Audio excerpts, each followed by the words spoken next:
Welcome to our channel. నేను యజ్ఞమూర్తి. నిన్న Gujarat Titans versus Rajasthan Royals match miss అయిన వాళ్ళకు మాత్రం నిజంగా మిస్ అయిపోయినట్లే. వాళ్ళు ఒక లైఫ్ టైం ఆపర్చునిటీని వాళ్ళు మిస్ అయినట్టే. అంటే క్రికెట్ ప్రేమికుల సంగతి నేను చెప్తున్నాను. అంత గొప్ప మ్యాచ్ ఒకటి నిన్న చూసాం. అలాగే ఒక గొప్ప ఆటను చూసాం. 14 ఏళ్ల వయసులో, అంటే 9వ తరగతి చదువుతున్నటువంటి ఒక అబ్బాయి, బీహార్కి చెందినటువంటి ఒక చిన్న పిల్లవాడు క్రికెట్ సూపర్ స్టార్స్కి పాఠాలు నేర్పించే రీతిలో వాళ్ళందరూ కూడా దిగ్భ్రాంతి చెందుతూ చూస్తున్న వేళ అతను కేవలం 35 బంతుల్లో సెంచరీ సాధించి ఒక సంచలనాన్ని సృష్టించాడని చెప్పాలి.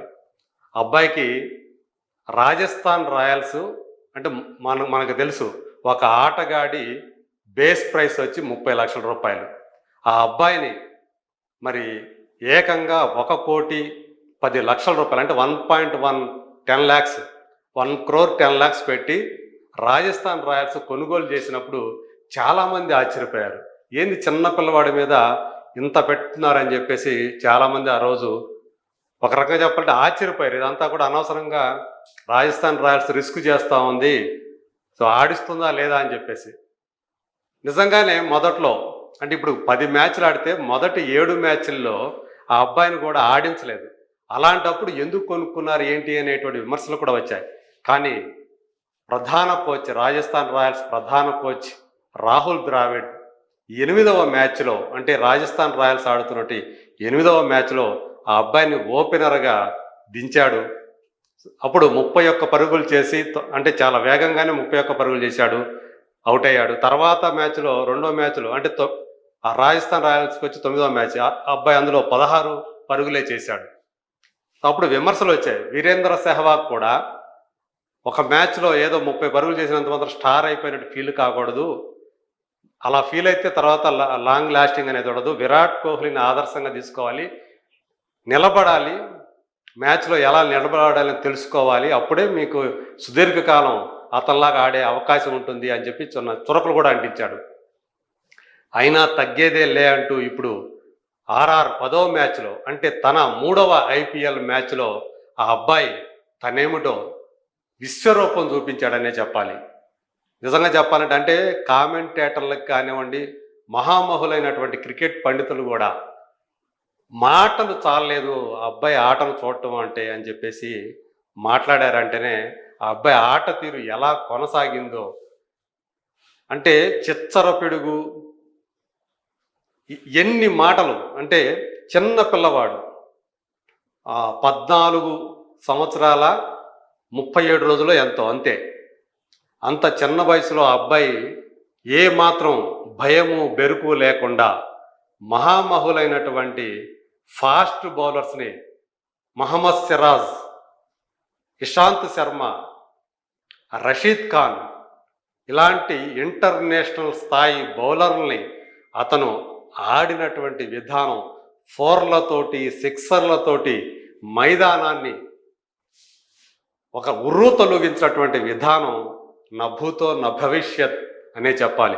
గతంలో మనం ఎప్పుడూ చూడలేదు, భవిష్యత్తులో చూస్తామనే గ్యారంటీ కూడా లేదు. అలా ఆడాడని చెప్పాలి.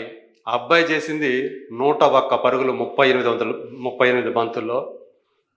అందులో 94 పరుగులు కేవలం బౌండరీలు, సిక్సర్ల ద్వారా రావటం అనేది ఇక్కడ గమనించాల్సినటువంటి విషయం. అంటే ఎటువంటి షాట్లు ఆ అబ్బాయి ఆడాడు. కేవలం 7 పరుగులు మాత్రమే ఆ సింగిల్స్ రూపంలో వచ్చాయి. మిగతా అన్నీ కూడా, అందులో 11 సిక్స్లు, 4ల కంటే కూడా 6లే ఎక్కువ. 11 సిక్స్లు, 7 4లతోటి ఆ అబ్బాయి ఒక గొప్ప ఆట ఆడాడు. తన కేవలం 3వ మ్యాచ్లోనే ఈ ఫీట్ సాధించడం అనేది నిజంగా అద్భుతం, అపూర్వం, అనిర్వచనీయం. ఇలాంటి ఎన్ని పదాలున్నా కూడా సరిపోవు అని చెప్పేసి చెప్పుకోవాలి ఆ అబ్బాయి ఆడిన విధానం. క్రిస్ గేల్ 30 బంతుల్లోనే IPLలో ఫాస్టెస్ట్ సెంచరీ చేశాడు. ఆ తర్వాత 2వ వేగవంతమైనటువంటి సెంచరీ సాధించినటువంటి ఆటగాడుగా ఇప్పుడు వైభవ్ సూర్యవంశీ నిలిచాడు. ఇండియన్ ప్లేయర్స్లోకి వచ్చేటప్పటికి అతనిదే ఇప్పుడు ఫాస్టెస్ట్ సెంచరీ ఐపీఎల్లో. అంతకుముందు 37 బంతుల్లో యూసఫ్ పఠాన్ మీద ఆ రికార్డు ఉంది. అంటే ఒక ఇండియన్ అతి తక్కువ బంతుల్లో సెంచరీ సాధించినటువంటి ఇండియన్ బ్యాట్స్మెన్గా యూసఫ్ పఠాన్ నిలిస్తే ఇప్పుడు అతని రికార్డుని తను ఛేదించాడు.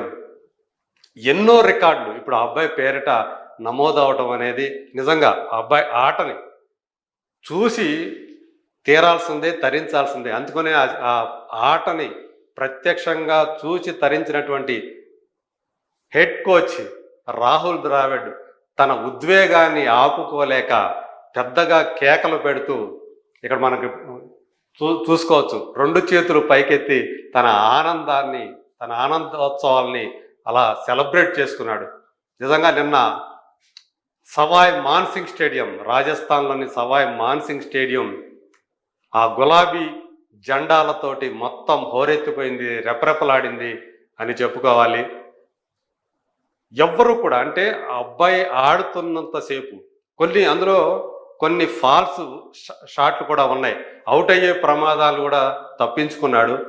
అయినప్పటికీ కూడా ఆడిన తీరు ఏదైతే ఆ అబ్బాయి ఆ యాటిట్యూడ్ ఏదైతే ఉందో 94 పరుగుల దగ్గర 6 కొట్టి సెంచరీ సాధించడం అంటే ఆషామాషి విషయం కాదు, అందరికీ సాధ్యమయ్యేటువంటి విషయం కాదు. ఏ వీరేంద్ర సెహ్వాగ్ లాంటి వాడికో, ఏ రోహిత్ శర్మ లాంటి వాడికో ఆ టైంలో కూడా ఎలాంటి అంటే నేను సెంచరీ కోసం ఆడాలి, జాగ్రత్తగా ఆడి సెంచరీ చేయాలి అనేటువంటి ఆ ధోరణి కాకుండా నిర్భయంగా, నిర్భీతిగా ఒక సూపర్ షాట్ కొట్టి 6 తోటి తన సెంచరీని పూర్తి చేసుకోవటం అనేది దట్ ఈజ్ వైభవ్ సూర్యవంశీ అని చెప్పేసి చెప్పుకోవాలి. సో చాలా అమాయకంగా ఆ సెంచరీ చేసిన తర్వాత ఏమాత్రం మళ్ళీ తన ఆ ఉద్వేగ సాధారణంగా అయితే అంత చిన్నపిల్లల్లో ఆ సెలబ్రేట్ చేసుకునే విధానం వేరే లెవెల్లో ఉంటుంది. కానీ అయినప్పటికీ కూడా ఆ అబ్బాయి అంతే కూల్గా ఉండటం, కేవలం తన హెల్మెట్ తీసి ఆ చిన్న అభివాదం చేయటం తప్పితే ఇంకా ఎలాంటి ఓవర్ డ్రామాలు అనేది ఏమీ లేకుండా అతను అంత కంపోజ్డ్గా ఉంటూ అంత కూల్గా ఉండటం కూడా సో ఆ అబ్బాయి ఖచ్చితంగా. అందుకని చాలామంది ఇప్పుడు ఎవరైతే సీనియర్లు ఉన్నారో, రిటైర్ అయిన వాళ్ళు కానివ్వండి, ఇప్పుడు సూపర్ స్టార్లు కానివ్వండి, ఆడుతున్న వాళ్ళు కానివ్వండి, భవిష్యత్తు సూపర్ స్టార్ ఆవిర్భవించాడు అనేటువంటి మాట ఇప్పుడు వాడుతూ ఉన్నారు. నిజంగానే అతను భవిష్యత్తు స్టార్ అనటంలో ఎలాంటి సందేహము లేదు అని చెప్పేసి మనం నమ్మవచ్చు. కాకపోతే ఆ అబ్బాయిని చాలా జాగ్రత్తగా సానబెట్టాల్సినటువంటి బాధ్యత అతని గురువుల మీద ఉంది. మరి ఇప్పుడు రాజస్థాన్ రాయల్స్ గురువు రాహుల్ ద్రావిడ్ లాంటి ఒక గొప్ప ఆటగాడు. సో అతను మనం చూసాం గత T20 వరల్డ్ కప్ని మనకు సాధించి పెట్టినటువంటి జట్టుకి అతనే కోచ్. సో తను ఒకప్పుడు వరల్డ్ కప్ని సాధించాలని చెప్పి కలలు కన్నాడు. కానీ ఆటగాడిగా సాధించలేనటువంటి ఆ ఘనతని కోచ్గా ద్రావిడ్ సాధించాడు. ఇప్పుడు నిజం చెప్పాలంటే రాజస్థాన్ రాయల్స్ అట్టడుగు నుంచి 2వ స్థానంలో ఉంది ఈ మ్యాచ్ ఆడే ముందు. సో ఇప్పుడు 9వ స్థానం నుంచి 8వ స్థానానికి ఎగబాకింది. రాబోయే రోజులు ఇంకా 4 మ్యాచ్లు అది ఆడవలసి ఉంది. ఆ 4 మ్యాచ్ల్లో కూడా గెలిస్తే మళ్ళీ అది అంటే టోటల్ 7 విజయాలతోటి బరిలో అంటే ప్లే ఆఫ్కి అర్హత సాధించేందుకు దగ్గరగా వస్తుందని చెప్పడంలో సందేహం లేదు. మరి చూద్దాం వైభవ్ సూర్యవంశీ కోసం ఇంకా ఎన్ని రికార్డులు ఎదురు చూస్తున్నాయో, తన జట్టుకి అతను ఇంకెన్ని విజయాలు సాధించి పెడతాడో.